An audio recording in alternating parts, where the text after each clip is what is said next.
नमस्कार, प्रणाम आप सभी को। आज मैं आपको करवाने जा रही हूँ Chicago speech by Swami Vivekananda. My channel name is Angel Chetika Sharma education booster channel. Now I will start the Chicago speech by Swami Vivekananda. 9/11 मेरे लिए 9/11 का मतलब है नरेंद्र। आपके लिए, पूरे भारत के लिए 9/11 का मतलब सिर्फ नरेंद्र ही होना चाहिए और कुछ नहीं। Now I will start. Speech delivered by Swami Vivekananda on September 11, 1893 at the First World Parliament of Religions on the site of the present-day Art Institute. Sisters and brothers of America, it fills my heart with joy unspeakable to rise in responsible to the warm and cordial welcome which you have given us. I thank you in the name of the most ancient order of monks in the world. I thank you in the name of the mother of religions, and I thank you in the name of the millions and millions Hindu peoples of all classes and secrets. My thanks also to some of the speakers on this platform who referring to the delegates from the Orient have told you that these men from far once nations may well claim the honor of bearing to the different lands the idea of tolerance. I'm proud to belong to a religion which has taught the world both tolerance and universal acceptance. We believe not only in as a trio. I am proud to belong to a nation which has sheltered to the persecuted and the refugees of the religions and all nations of the earth. 9/11 से हम डरते इसलिए हैं क्योंकि उस दिन Osama bin Laden ने 2 हवाई जहाज़ों से अमेरिका की 2 बिल्डिंगों को गिराया था। 9/11 एक तारीख जो डरा देती है। मेरे लिए 9/11 का मतलब है नरेंद्र। आपके लिए, पूरे भारत के लिए सिर्फ 9/11 का मतलब नरेंद्र ही होना चाहिए और कुछ नहीं। नरेंद्र नाथ दत्त, जिन्हें पूरा विश्व स्वामी विवेकानंद के नाम से जानता है और याद करता है। 9/11 को हम क्यों याद रखते हैं? 9/11 को हम इसलिए याद रखते हैं क्योंकि उस दिन भारत के एक युवा सन्यासी ने पश्चिम देशों के सूट बूट वाले बड़े बड़े विद्वानों को बौना साबित कर दिया था। 9/11 को हम इसलिए याद रखते हैं क्योंकि उस दिन सनातन संस्कृति के एक देशवाहक ने विश्व गुरु को पूर्व स्थापित कर दिया था। 9/11 को हमें इसलिए याद रखना चाहिए क्योंकि उस दिन सनातन संस्कृति के एक देशवाहक ने विश्व गुरु को पूर्ण स्थापित कर दिया था। 9/11 को हम न्यूयॉर्क के लिए नहीं, शिकागो के लिए याद करेंगे। आज के बाद हम 9/11 को लादेन के लिए नहीं, नरेंद्र के लिए याद करेंगे। तो दोस्तों, ले चलती हूँ मैं आपको फ्लैशबैक में 129 साल पहले। तारीख 11 सितंबर 1893। स्थान अमेरिका का सबसे घनी आबादी वाला शहर शिकागो। अवसर विश्व धर्म संसद। पात्र अलग अलग देशों से आए धर्मों के प्रतिनिधि। 9/11 को खुद को छोटा समझने वाली और दूसरों को बड़ा समझने वाली पश्चिम संस्कृति सैकड़ों विद्वानों के बीच में बैठे हुए स्वामी विवेकानंद का मजाक उड़ा रही थी। स्वामी विवेकानंद के कपड़े सूट बूट वाले बड़े बड़े विद्वानों से मेल नहीं खा रहे थे। कद काठी भी कुछ खास नहीं थी। उनके मस्तक पे तेज तो था लेकिन अहंकार नहीं। भारत को तीसरी दुनिया मानने वाले, सपेरों का देश कहने वाले मन ही मन स्वामी जी पे हंस रहे थे। बात बात पे वेद और उपनिषदों को खोल के बैठ जाता है भारत। अपने आप को प्राचीनतम सभ्यता मानता है भारत। जब बात आई मुकाबले की, एक लकड़ी का सिपाही जंग लड़ने भेज दिया। ये तो हमारी तर्क की तलवार का एक वार भी नहीं सह पाएगा, चटक जाएगा। जब स्वामी जी मंच पे पहुंच रहे थे तब उनकी उम्र थी सिर्फ 30 साल। 30 वर्ष का ज्योतिपुंज था, ज्ञान पुष्प का सुरभ कुंज था। मस्तक पे जो अर्णिम रेखा, चकित रह गया जिसने देखा। स्वामी जी निश्चिंत बैठे हुए थे, अलग अलग देशों के अलग अलग धर्मों के विद्वानों की बातों को सुन रहे थे। तभी मंच पे स्वामी जी का नाम पुकारा गया। तब स्वामी जी अपनी जगह से उठकर मंच की ओर बढ़ने लगे।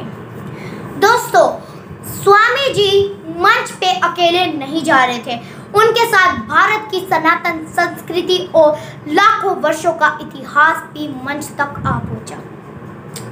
स्वामी जी चुप रहे। लोगों को उत्सुकता होने लगी कि अब भारत क्या कहेगा।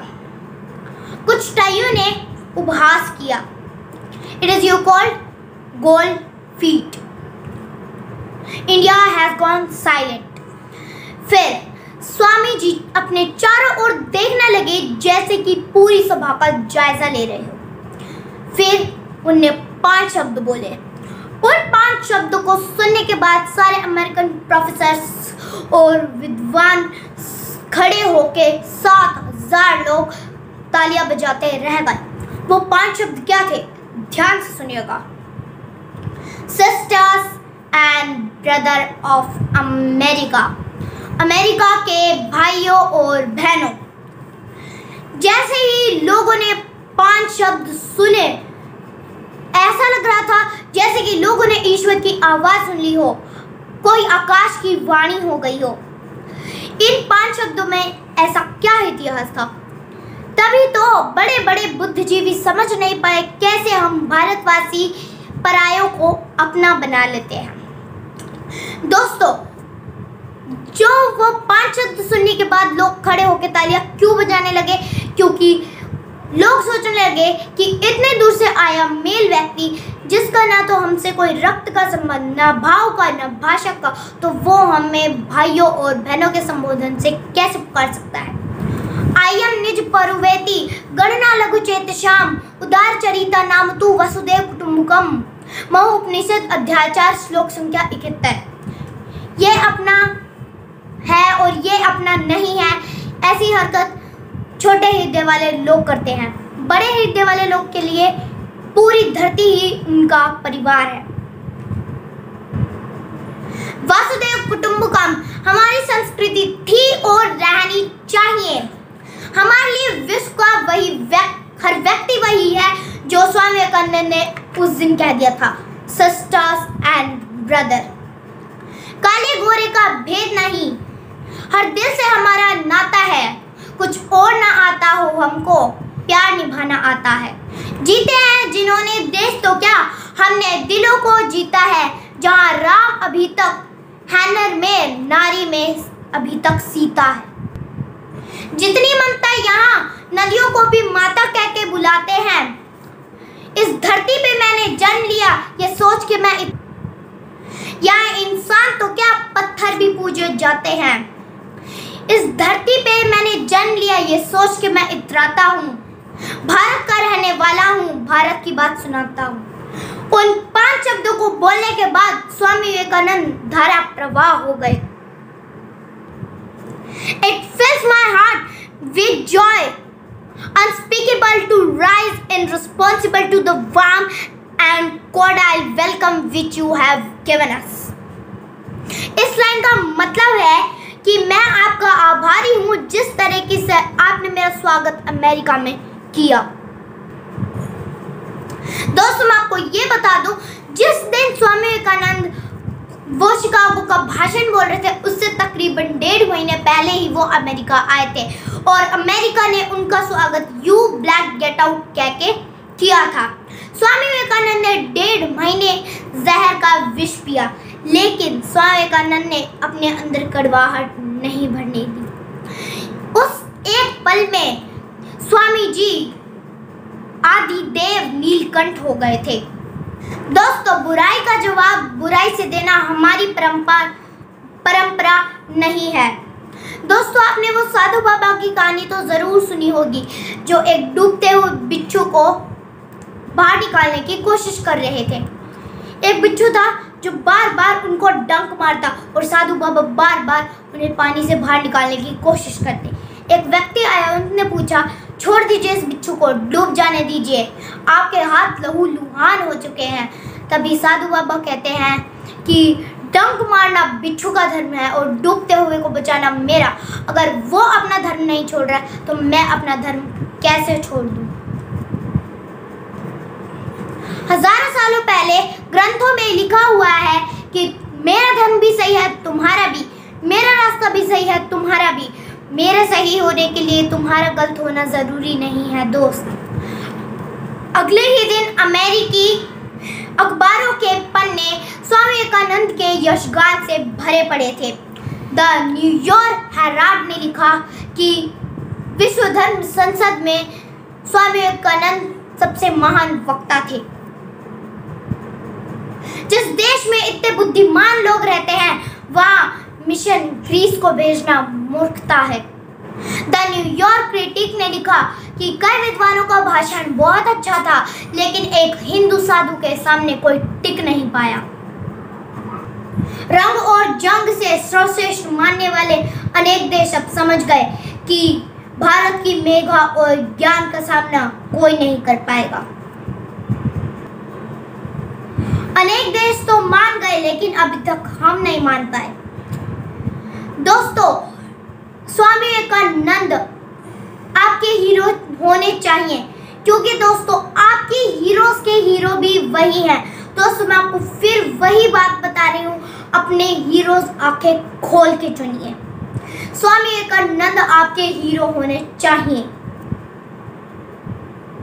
आज हम उसी को अच्छा मानते हैं जो इंपोर्ट होके आया हो, चाहे वो कोई वस्तु हो या विचार। दोस्तों, सुभाष चंद्र बोस कहते हैं कि अगर अभी स्वामी विवेकानंद जीवित होते तो मैं उनके चरणों में बैठा होता। गुरुदेव श्री रविंद्रनाथ टैगोर कहते थे कि अगर भारत को जानना है तो स्वामी विवेकानंद को पढ़ो। अगर आपको अभी भी लगता है कि स्वामी जी का योगदान हिंदू धर्म है, राष्ट्रीय धर्म में नहीं है, तो थोड़ा और गहरे उतरिए, पढ़िए वो लिटरेचर जिसमें अंग्रेजों ने खुद लिखा है कि स्वामी जी ने ब्रिटिशों के ऊपर क्रांति करी थी और उसमें से अधिकतर के पास स्वामी जी की फोटो या फिर उनसे संबंधित कुछ ना कुछ मिलता था। इस भाषण से हमें ये सीख मिलती है कि हमें कभी भी किसी को छोटा बड़ा, कालो गोरा, अमीर गरीब नहीं समझना चाहिए और हमें सारे धर्मों का आदर करना चाहिए। हमारी संस्कृति सबसे अच्छी और सबसे पुरानी है और वो सभी धर्मों का आदर करती है। अगर वीडियो पसंद आई हो तो लाइक शेयर सब्सक्राइब जरूर कर दीजिएगा। Bye bye.